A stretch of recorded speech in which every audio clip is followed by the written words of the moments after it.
Welcome back to GeekWaresASMR for another true crime video. I have a solved case for you this evening, and this one is set in Ireland, so if I pronounce some of the names of the cities wrong, my sincerest apologies. I have not made it to Ireland yet, although it is on my bucket list. I mean, my first name is Shannon, after all. So let me get right into this. Natalie McNally was just 32 years old at the time of her case this evening. She was living in Lurgan, Northern Ireland, in a neighborhood called Silverwood Green. She lived on her own in her house, but she wasn't the type of person that kept to herself. She was very, very close to her family. They were the kind of family that spoke every day regularly, and checking in or talking to them or seeing them was just part of everyday life. Now, Natalie, since the age of 3, had been living with type 1 diabetes, but her family said it didn't define her. She still lived, as you can with type 1 diabetes, a full life. She worked in marketing for a public transport provider called TransLink. She had her own house, her own routine, and she was fiercely independent. People describe Natalie as incredibly kind, someone who was generous with her time, and someone that other people relied on. She had a dog named River, whom she just adored. So in August of 2022, Natalie was online dating, and she was using an app called Bumble. And on this app, she met a man named Stephen McCullough. And their first messages were kind of awkward, little light, and at one point he actually messaged her, "Hey Nat, it's that weirdo from Bumble." The two of them met in person and seemed to hit it off. They did all sorts of things. They went bowling, they played crazy golf, they talked about pets and work and hobbies. Stephen seemed like a fun, outgoing guy. He worked as a part-time audience editor at the Belfast Telegraph, and he had a YouTube channel, I speak English, where he reviewed robot toys and merchandise, and he also live streamed online gaming. Now, he had quite the following. He had almost 40,000 subscribers, and to them, he seemed energetic, kind of quirky. He was really easy to like, and this seemed like the man that Natalie fell for as well. Natalie and Stephen's relationship moved kind of quickly, if you ask me, or her family. By October, he was meeting her parents. In November, she was pregnant. She was about 15 weeks along by December.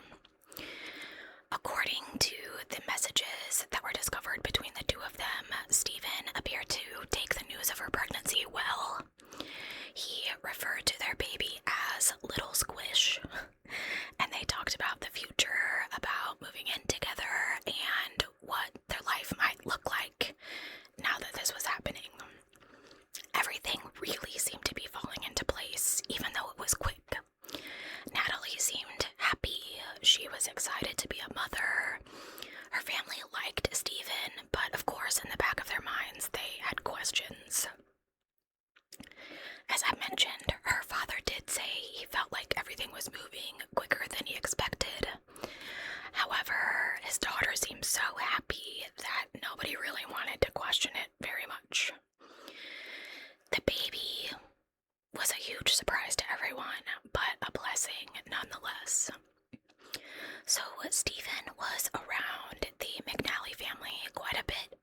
face, you know?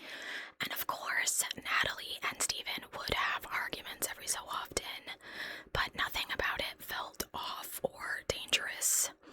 Natalie was still seeing her family all of the time, still going over for meals, still living her normal life, talking to her brothers, mom, dad.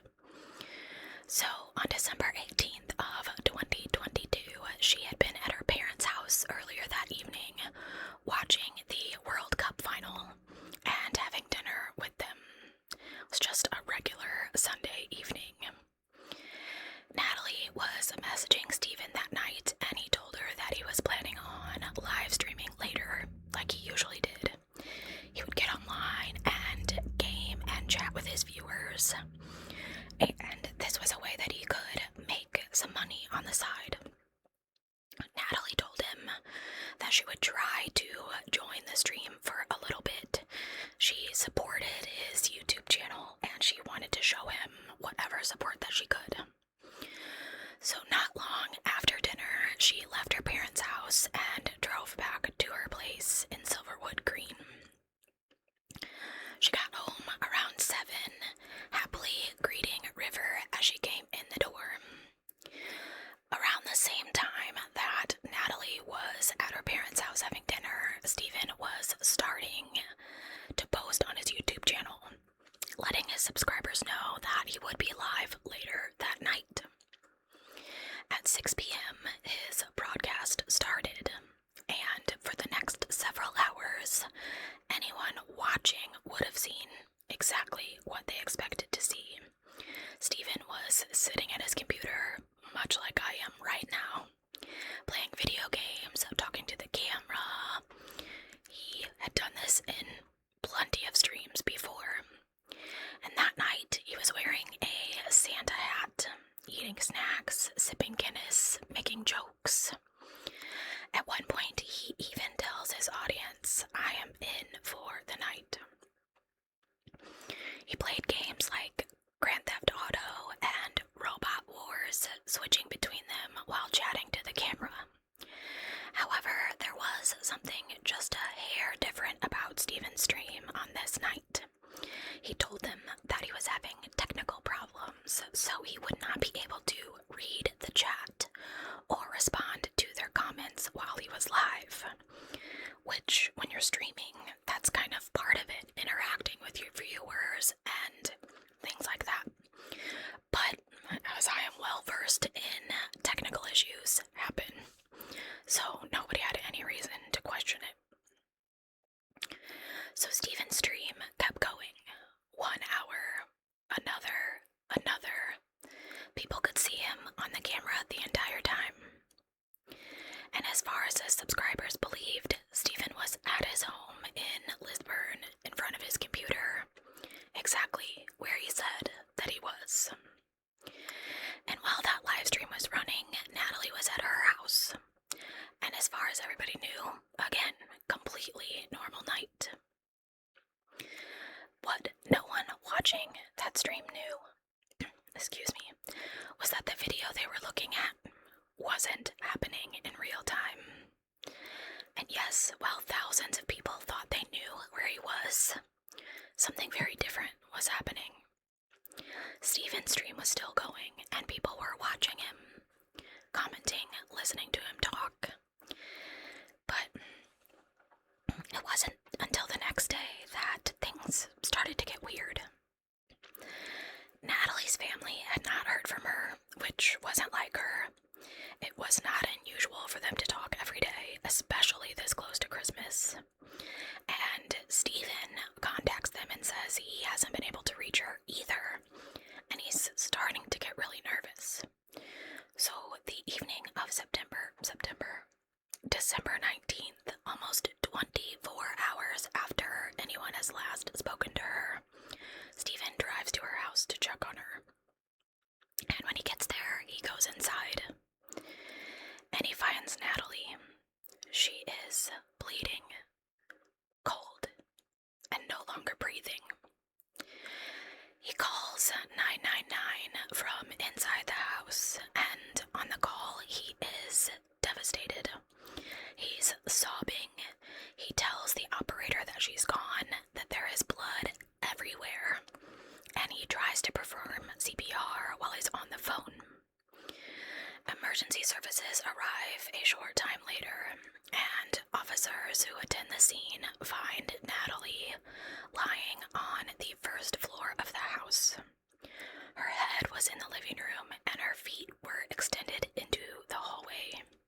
emergency services arrived and he speaks to the officers at the scene. He tells them that he has an idea of who may be responsible. He thinks that one of Natalie's former partners could have done it. And it is an option that the police want to explore, but for the time being, for a reason I couldn't find, Stephen is arrested on suspicion of murder. I don't really know what evidence they used, and I don't think police can arrest people on like a gut feeling. And he wasn't in custody very long, but so when he was asked where he was the night of Natalie's murder, he told police something else. He told them he was live streaming on YouTube the night before, for hours, publicly, with people watching. And the police checked, and of course, the stream is there, and it shows him sitting at home, playing video games, talking to the camera. So he is released from custody.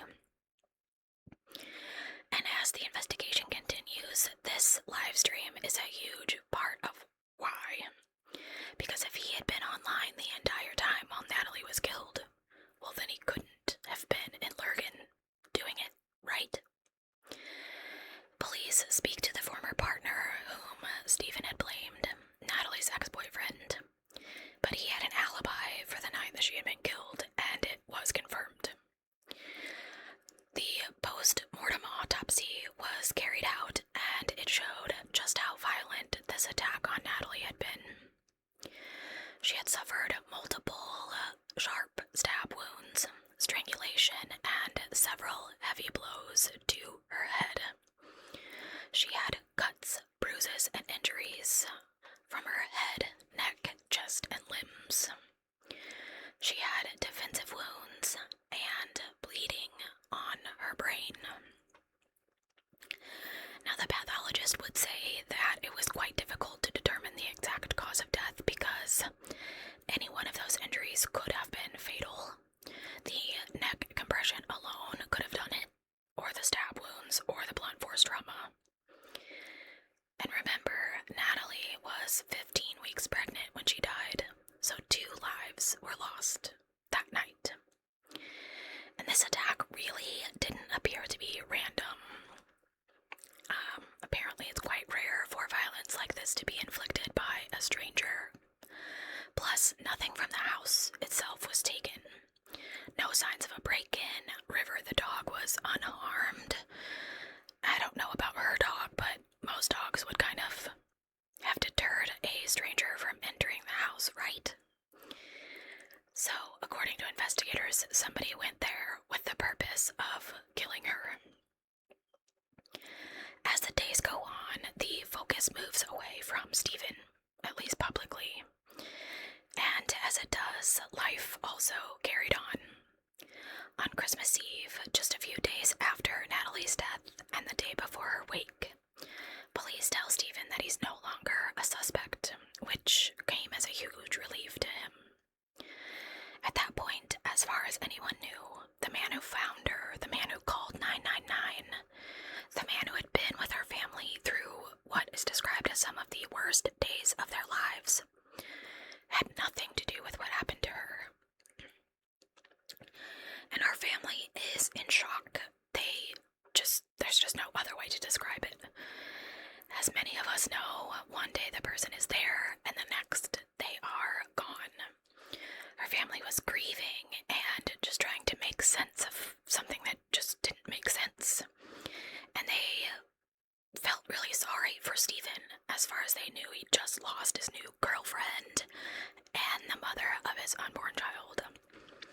So they were worried about him. On Christmas Day, the family held Natalie's wake, and Stephen came, of course, and he was welcomed by her family with open arms. Her family later said that they felt devastated for him. They believed that he loved her, that he was hurting just as much as they were. He arrived wearing a suit, and he told them that Natalie had expressly liked that suit, that he had worn it to her birthday meal, and that is why he had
He described it as a female voice, followed by some banging noises, and then silence.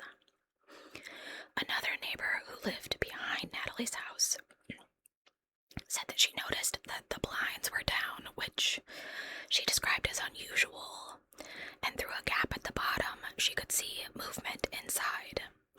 She described seeing a shadow, someone broad, moving across the room. Then she heard a sharp noise, like someone gasping for breath. And then after that, everything went quiet. So investigators are still working this case, and the more they look at the details, the less that Stephen's alibi is kind of holding up.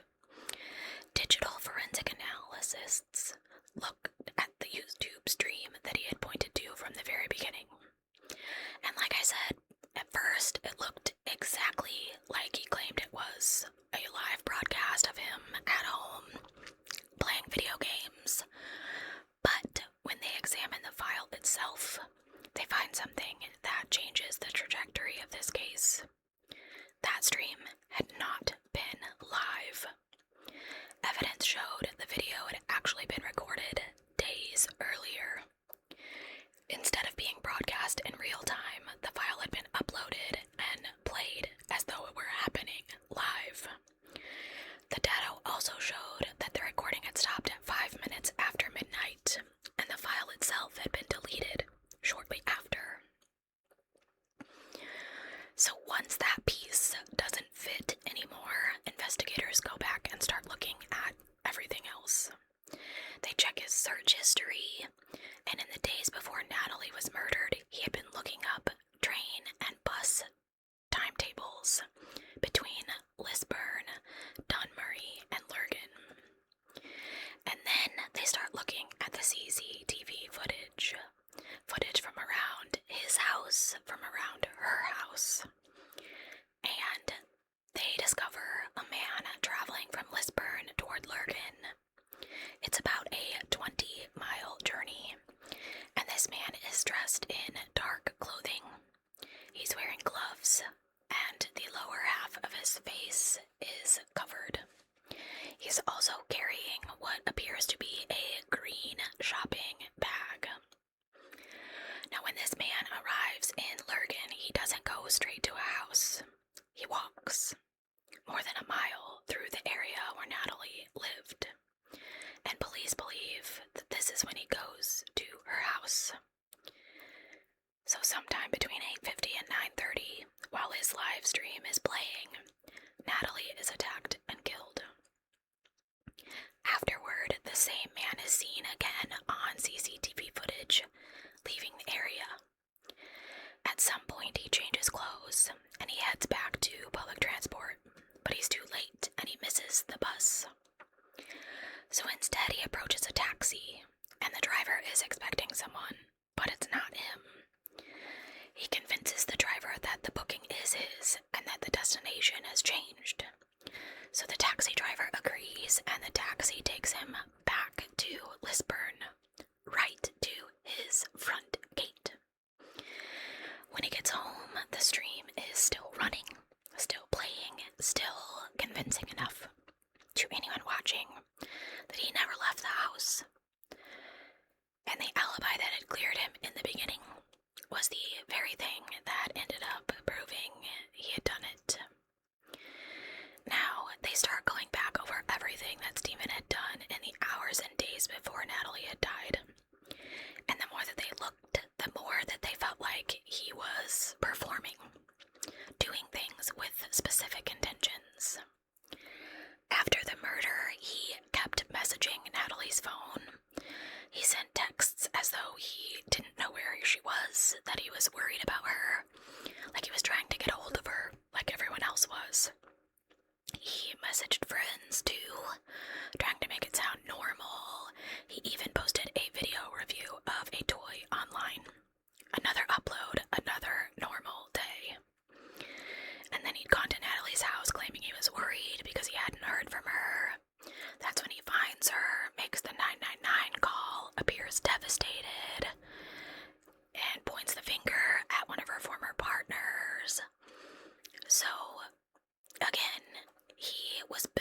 his future, talking about proposing, all of these things. He wanted to be sure that her family wasn't suspicious of him. So 6 weeks after Natalie is killed, the focus on this investigation circles right back around to Stephen McCullough, and he's arrested for the second time. And this time, detectives believe that the evidence that they have shows planning. Not a fight, not something that just got out of hand, but premeditation. He, of course, denies everything and will not explain the live stream.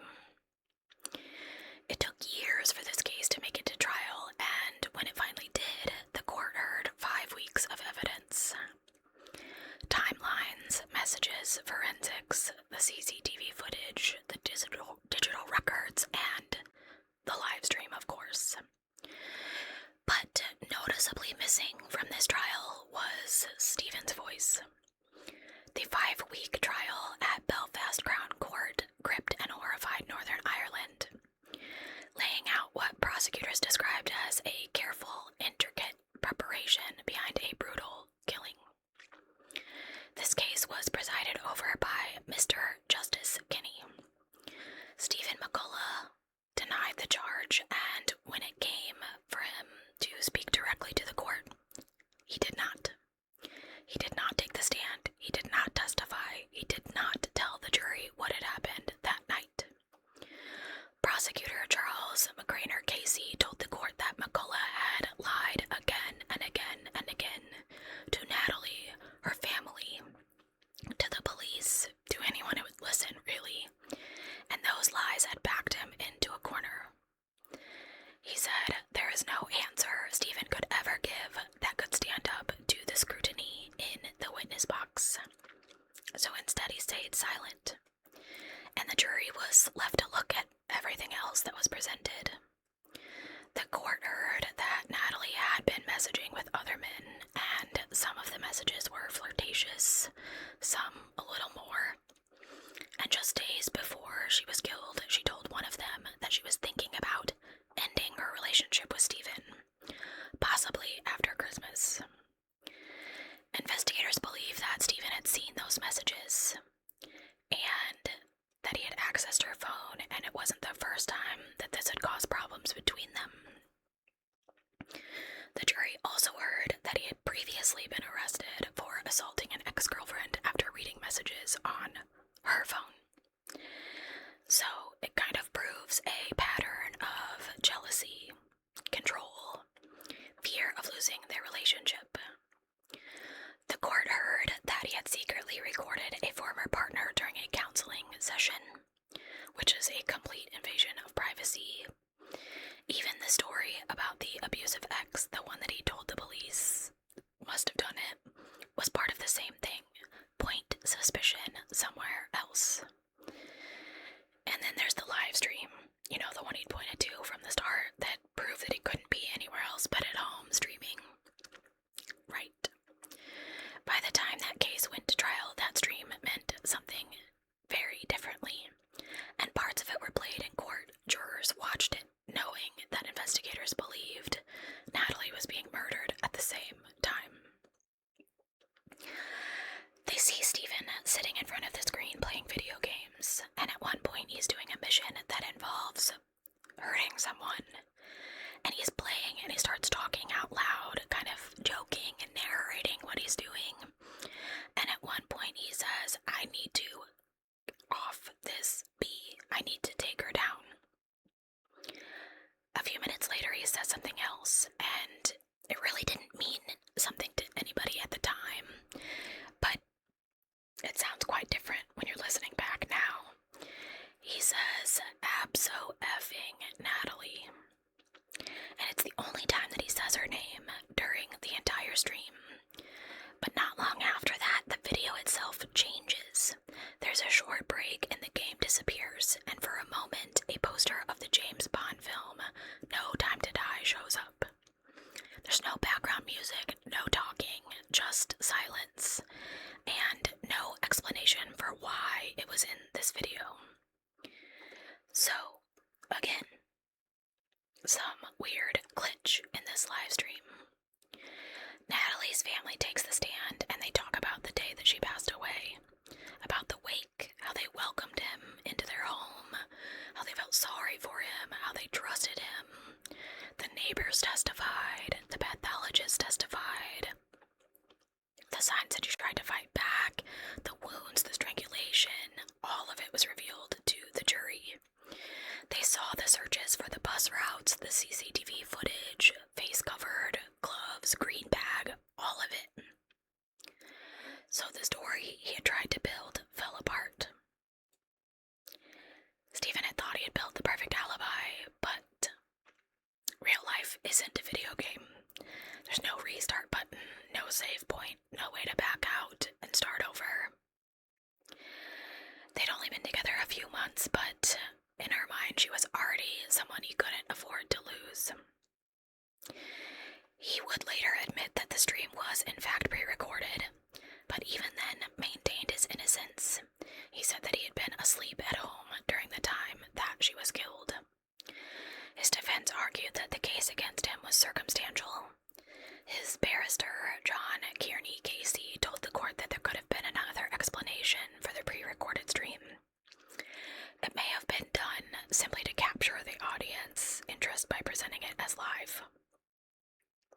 No. So a jury of 6 men and 6 women decided that Stephen McCullough was guilty. There was a mountain of evidence against him, as I've presented to you. This so-called perfect plan was basically anything but. They believe that this happened because he was jealous, he was losing control, and he believed he was going to lose her. This also happened because he thought that he was smarter than everyone else in the room. And he wasn't. So, this case absolutely devastates me.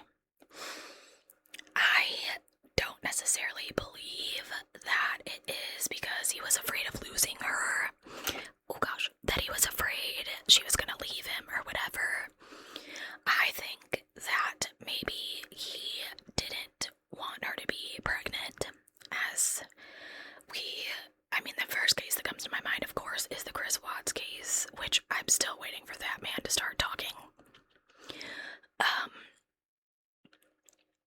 And where is Nicole, by the way? Let me tell you what, the witness protection program has really covered her. I digress. I think that he... So sorry.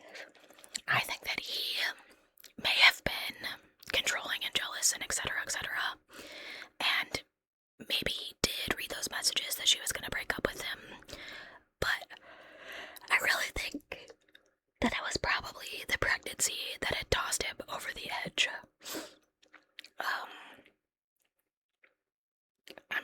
If you feel differently, if you kind of go with the police's theory of he was jealous and he was afraid that he was going to lose her, I could totally see that too, I really do. But I am jaded, having reported on so many cases on this channel where that exact thing happens in either case, really.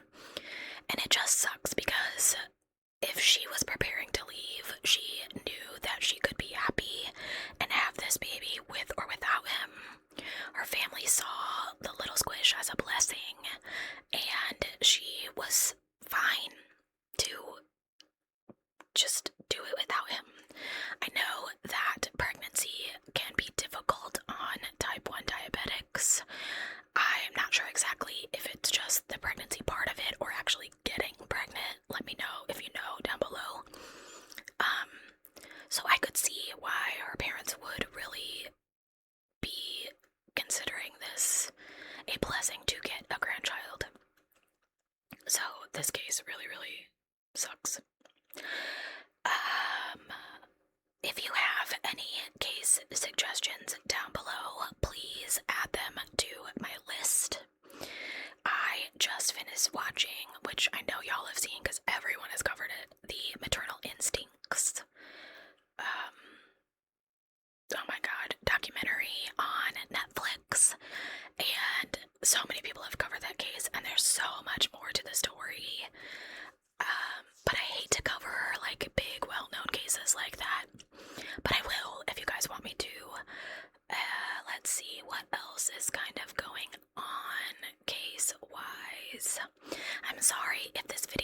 white noise in it. My fan is blowing on me. It is very, very humid in Illinois right now. Happy July 5th. For everyone online, it is now spooky season. Your girl right here.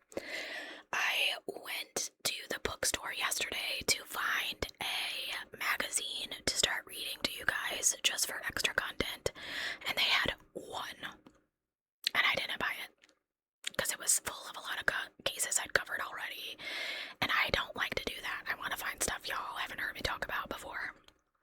Anyway, thank you guys so much for joining me for the case of Natalie McNally and her little tiny unborn baby. I couldn't find out if her family named the baby or not, but I didn't really dig for it because it just would have